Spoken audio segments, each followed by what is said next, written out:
At the National Stereoscopic Association 3D Con in Irvine, California, the NYSA's own Jim Harp sat down with John Rupkalvis, 3D filmmaker, stereo imaging expert, and pioneer in the field of virtual reality. A lot of people are thinking of virtual reality as something that's just been invented in about the last 5 years. There was Oculus. They obviously were the first people who created it, right? That's a very common misconception, should we say. So you mean it's been, what, 6, 7 years? I love this guy. Anyway, actually, Shakespeare had a theater in the round. It was called the Globe. And he was actually playing around with the basic concepts with his Globe Theater. And so you say, well, what was the first virtual reality? You could probably go back to Shakespeare. But in terms of what we think of today, people like Mort Heiling, he actually was working on systems that we could legitimately call virtual reality today. He was working on systems during World War II.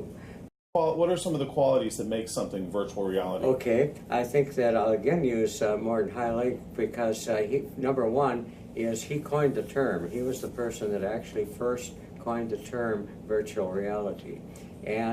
But then he went beyond that, he defined it, the simulation of reality.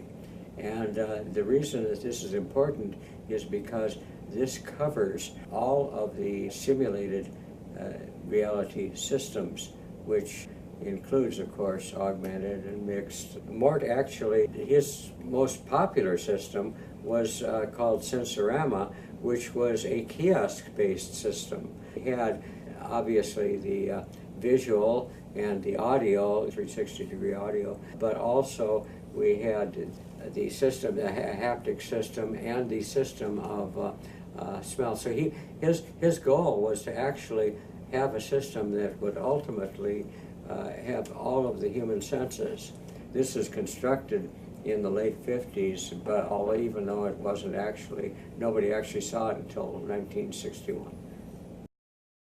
So I'm wondering if you could amplify a bit more about some of the early projects you were involved in that used these concepts of simulated reality. I started in the area of augmented reality, and my first project there was in 1956, where I did a system for viewing the instruments on the instrument panel of an automobile while looking out the window, and that you didn't have to take your eyes off the road to read your instruments.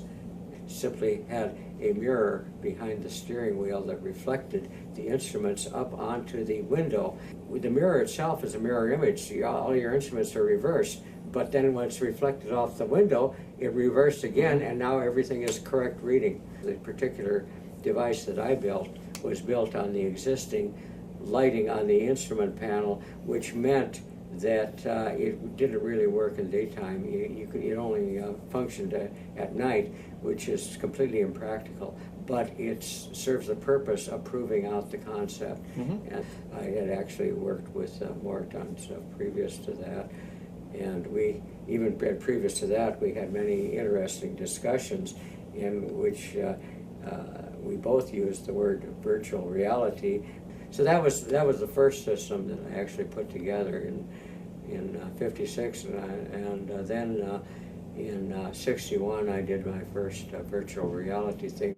Can you let us know a little bit more about what a 1961 virtual reality system consisted of? In addition to the Sensorama, which a lot of people are aware of, not everyone is aware of the Telesphere Mask.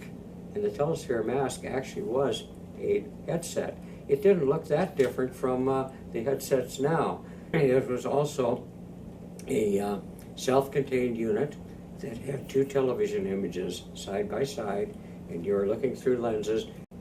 Now, as you were developing this concept in the 50s and 60s, were you thinking about multiplayer or people being able to use this? One of our real problems right now with virtual reality is, for the most part, it's isolating. This was a consideration that was looked at even back then, but it was not practical back then to do this. But there were a lot of attempts at this, ways of doing this. Instead of using headsets, using other display systems, projected systems inside the spheres, systems of using beam splitters. Again, Mort Heilig actually had a patent on his theater, which was inside of a hemisphere.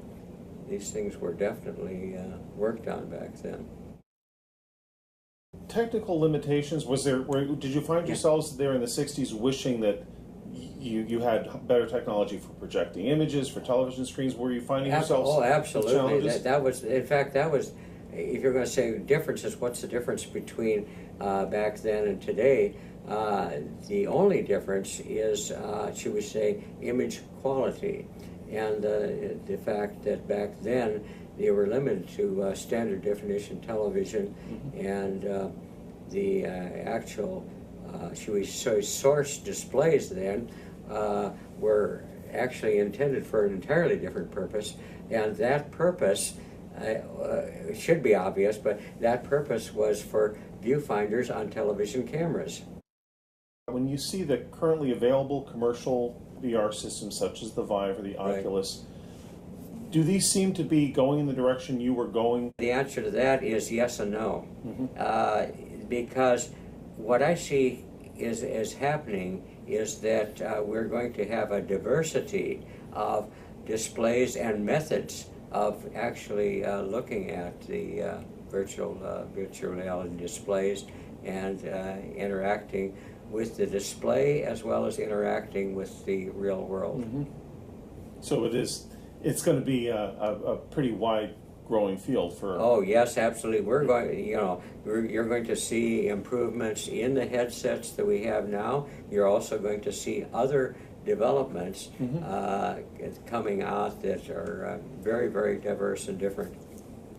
The most important thing right now is, is not the technology. The most important thing is getting the word out to the public that of what it is, getting it out into a mainstream system, and getting a system, or even plural systems, out there that the public will recognize as being something that they want to put in their entire living sphere. It's just like many of the things that we have today were popularized before they existed. They were popularized primarily by science fiction writers, Gernsback and all of the others. And this is where the public became aware of it, and where the need was created. They said, hey, I want that. I want a holodeck. I want this, that, and the other thing. And so now this is what we have to do, is we have to publicize it, get the word out, not only of to the the equipment that's available now, but what will be available in the future.